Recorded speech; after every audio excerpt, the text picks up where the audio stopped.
There are things that you say at work that weakens your credibility and makes people think, can we actually trust this person? Not because you're not trustworthy. Sometimes you want to sound humble. I noticed that particularly in the British culture. When you want to say something, you try to sound a bit humble. I think perhaps, but you're certain. Those kind of statements gradually begin to weaken your credibility at work. So they're the things that you don't need to be saying. I'm not saying you have to start working on eggshell and unsure, but you need to be mindful of the kind of language that you use at work. Now let's get right into it. One, nobody told me.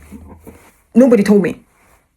I mean, how was I to know? Nobody told me. This one is terrible, right? Because essentially you're saying, I can't find things out myself. I'm not taking responsibility for the fact that I don't know this thing. And legitimately, nobody might have told you, right? You might not have had access to that information. But your response should be, oh, thank you for telling me. I didn't know that before.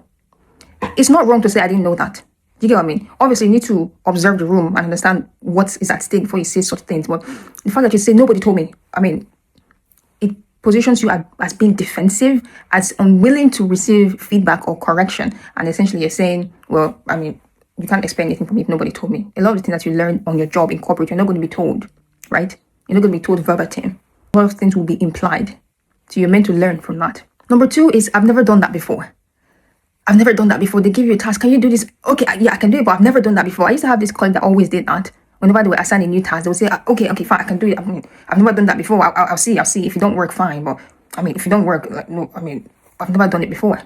Essentially, what you're saying is that you can't trust me to do new things. You can't trust me to handle your responsibility. But for the fact that that person has assigned you that task, it means that they believe or they trust that you're able to handle it. But if you keep leading with, I have not done that before, then what does that say of you? Nearly half or more than half of the tasks that you're going to be doing in your work are things you have not done before. So why do you go about leading with, I've never done that before? Yes, they might tell you, okay, this is what you need to do, that's what you need to do. But you are passing a message to them that indirectly you're saying, you can't trust me. Something big, don't give it to me. I would mess it up. That's what you're saying. Instead of saying that, you need to be saying, oh yeah, sure. I might need to pick up with you just to clarify the details. That's what you need to do. That's what you need to do. Don't say, I don't know. Don't say, I've never done this before. Okay?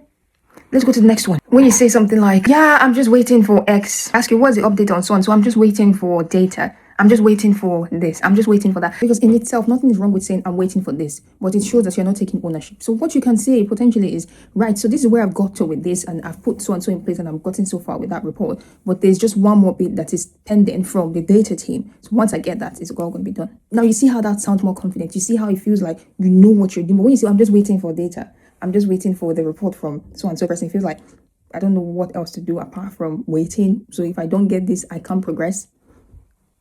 It does not speak well of you, does not speak well of your credibility. So you need to take that out of your vocabulary. When you say, that's not my job. I know sometimes you just want to say, that's not my job. Get away from me.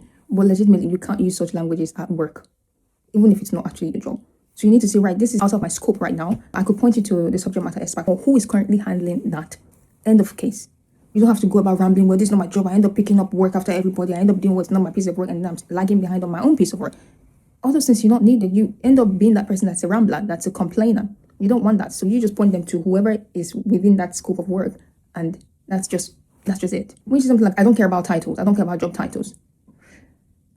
At work, even though you're in a sense trying to sound humble, like, okay, I don't care about those things. But legitimately, it's telling people that you are not pursuing or ambitious to the next level. And surely, everybody wants someone that's enthusiastic, someone that is ambitious to go get something else, to go get something better, to improve themselves. So if you go about, well, okay, I don't mind, but I don't care about these titles. Do you know that the title that you hold now will determine the compensation potentially that you get for your next job? That's if you're going outside, right? You might legitimately be a full accountant, but in your company, you're perceived as assistant accountant. So when you're going to take an accountant role somewhere else, they'll say, right, because you're still assistant. You probably cannot even see senior role. You probably will not be considered for senior role because you are still holding a lesser job title. So I'm not saying go about chasing titles, but don't go about also saying, oh, I don't care about titles. No, I'm okay. I'm all right. You need to keep pushing. You need to keep developing yourself. You need to keep that ambition up to be better, right? Now, these are just a few phrases to keep out of your vocabulary at work so you don't mess up your credibility. Now, that's going to be it for this video. Click that subscribe button for more corporate and finance tips. I'm Gloria, chartered accountant, financial analyst, and career strategist. See you in my next one. Bye for now.